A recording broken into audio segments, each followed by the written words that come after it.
I was just praying, and I felt like God told me to share this message for you. If you are waiting to feel ready to follow God, you will wait forever. And I just actually want to share with you a story, a little bit of my own life, how I struggled in this area, and how God showed me the next steps to take. So for the past 7 years, almost 8 years, I've been in full-time ministry doing missions, preaching the gospel, discipling teams, Bible schools, all that stuff. And it's been amazing. And I thought I would do it forever. And I felt like I was called from a young age to do this. And about 3 or 4 years ago, someone comes up to me and they go, "Hey, do you want to start this business together and be co-partners?" And at first I was apprehensive. I was like, yeah, I'll pray about it. I'll think about it. But I wasn't really like sold into it. I wasn't bought into it. And so pretty much, I start praying about it. I'm thinking about it. And a week or two later, I'm actually with my in-laws at a prayer meeting. And we're about to leave. So I'm just kind of waiting by the door to go. They're finishing up getting prayed for. So I'm just standing there, and this guy comes up to me. You can tell English wasn't his first language, and he had kind of broken English. He just wasn't super good at it. But he shows his phone to me, and he puts his phone out to me, and the message on the phone says, "Do you want a message from God?" And he's like, "If you do, put your phone number in, and I'll send you a message from God." I'm like, "Oh, sweet. Yeah, for sure. I'll totally take a message from God." And so he texts me this big, long paragraph. I just glance at it. And I'm leaving because we were leaving, so I didn't have time to read it. And we're walking out, and in the lobby, he's there talking to another guy, the guy that gave me the message from God. I'm like, "Hey man, I didn't get to finish reading your message, but thanks so much. I appreciate it." And he goes, "Well, actually, I wanted to add in there," and he's talking in like broken English. I'm just paraphrasing, but he said there's actually a verse in Joshua. Joshua was a businessman, and he was successful because he listened from God.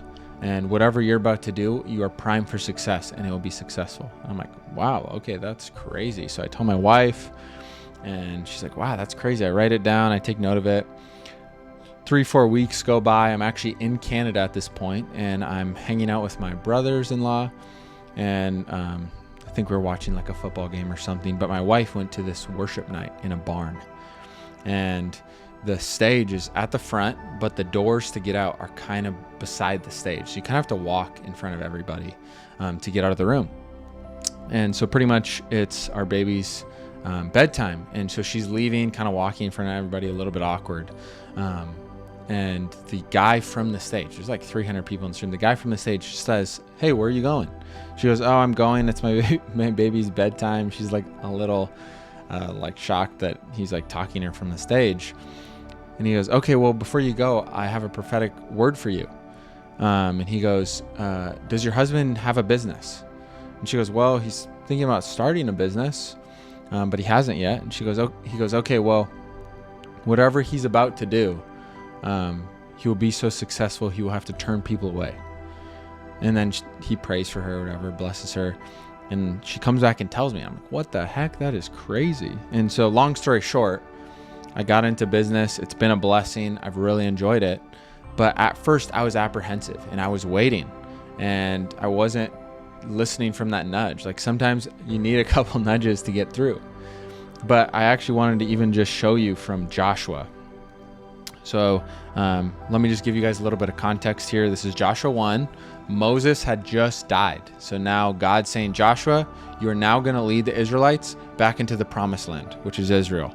And I'm going to give you every single city that you go into. I'm going to give you the game plan to take it over. Because at this time, Israel was not, they had just been enslaved by the Egyptians, They were in the desert for 40 days, 40 nights. And now Joshua is the leader. And God's saying, go to the promised land and I'll guide you. But Joshua's apprehensive. He's a little bit scared. And so you see in this verse, we're going to go to actually Joshua 1 verse 9. Have I commanded you? Be strong and courageous. Do not be afraid. Do not be discouraged, for the Lord God will be with you wherever you go. And even if you go back a couple verses to verse 6, be strong and courageous, because you will lead these people to inherit the land I swore to their ancestors to give them. Verse 7, be strong and very courageous. Be careful to obey all the law my servant Moses gave you. Do not turn from it to the right or to the left, that you may be successful wherever you go. So pretty much what this verse is saying, you can see Joshua. If God has to keep saying, be strong and courageous, he's pretty much saying, like, don't freak out. Like, you can do this. Keep the word of the law in your mouth. Do not look to the right or to the left of what I've told you what to do. And I just want to encourage you guys today. If you feel like God is calling you into something, take action. Move on it. Obviously, take time to pray about it. Maybe get a confirmation from somebody you trust. Have them pray about it. But I promise you, small steps open big doors. So I just want to encourage you guys today. Take that step. If you're ready to follow God, even if you feel nervous about it, even if you're apprehensive, you will wait forever if you operate in your own flesh. You need to take that step of faith. You need to trust God and move forward into it. I hope this blessed you guys today. Have a good rest of your day.